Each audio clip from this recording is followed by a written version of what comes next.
Morning students, मैं से Pramod Sharma continuing your mathematics class.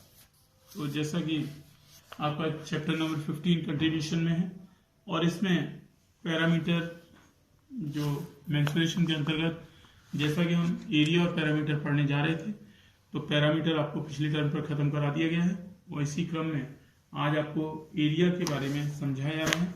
Area की जरूरत हमें कहाँ पड़ती है, क्यों एरिया निकाला जाता है। तो व्हाट इज एरिया, सबसे पहले कॉन्सेप्ट है कि एरिया है क्या।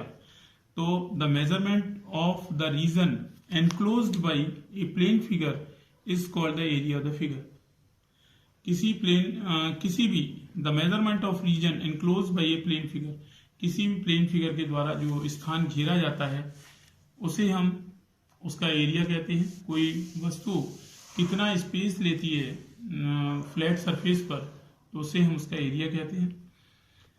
तो यहाँ पर there are formulas for to find out the area. तो जैसे कि एरिया ऑफ रेक्टेंगल बराबर लेंथ इनटू ब्रेड्थ होता है। अगर हम रेक्टेंगल की लेंथ और ब्रेड्थ को आपस में मल्टीप्लाई कर देते हैं तो we get the area of the rectangle shape bodies.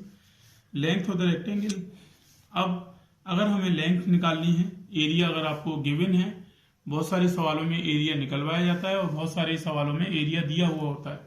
तो वहां हमें सवाल की लैंग्वेज पढ़ने के बाद समझना है कि एरिया निकलवाया जा रहा है, एरिया हमको दिया हुआ है। तो वहां पर एरिया दिया हुआ था, लेंथ या ब्रेड्थ में से कोई एक चीज दे दी जाती है और वहां पर या तो लेंथ पूछी जाती है या ब्रेड्थ पूछी जाती है। तो दोनों ही कंडीशन में हमें एरिया ऑफ रेक्टेंगल को ऊपर रखना है और अगर ब्रेड्थ पूछी जा रही है तो हमें लेंथ को नीचे रखना है और लेंथ पूछी जा रही है तो हमें ब्रेड्थ को नीचे रखना है। तो इस तरह से आप एक दूसरे के अपोजिट जो साइड्स हैं उनको हम निकाल सकते हैं।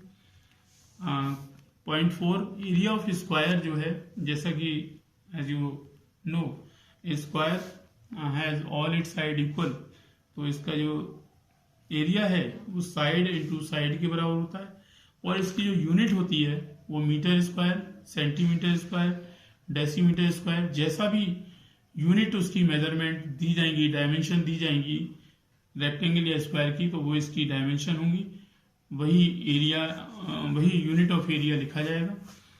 अब क्वेश्चन नंबर 1 आपको खुद करना है, इसमें से सॉल्यूशन नंबर 2 आपको कराया जा रहा है।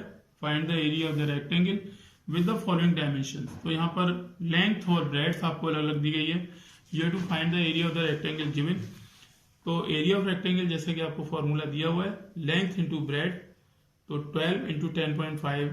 अब जैसा कि दोनों साइड मीटर में दी गई हैं तो हमने इसकी यूनिट मीटर स्क्वायर लिखी है। तो when you will multiply 12 and 10.5 you will get 126.0 metre square is the answer. इसी का पार्ट 2 जिसमें कि लेंथ बराबर 11.2 metre, breadth equal to 80 centimetre. अब यहाँ आप देखें कि आपकी जो लेंथ है वो मीटर में दी गई है और आपका जो ब्रेड्थ है वो सेंटीमीटर में दिया गया। तो सबसे पहली जो रिक्वायरमेंट है इनमें वो ये है कि दोनों साइड जो है वो आपकी एक ही यूनिट में होनी चाहिए। ऐसा नहीं कि ये मीटर में और ये सेंटीमीटर में होगी। तो या तो दोनों साइड को मीटर में बदलिए या दोनों साइड को आप सेंटीमीटर में बदलिए। तो मैंने सवाल को यहाँ पे ब्रीफ करने के लिए मैंने इसको सेंटीमीटर 80 सेंटीमीटर से मीटर में चेंज किया और जैसा कि 1 मीटर है 100 सेंटीमीटर, तो हमने 80 सेंटीमीटर को 100 से डिवाइड कर दिया। We get 0.80 metre and area of the rectangle बराबर लेंथ इंटू ब्रेड्थ होता है। तो 11.2 into 0.80, your answer will be 8.96 metre square. इससे आगे के सम्स को बच्चे देखेंगे, अगर आप कर पाते हैं तो अपनी रफ कॉपीज पर सवालों को सॉल्व करके आप मेरे को भेज सकते हैं। तो ये आपका एज ए होमवर्क रहेगा। तो आज इतना ही, that's all today, have a nice day.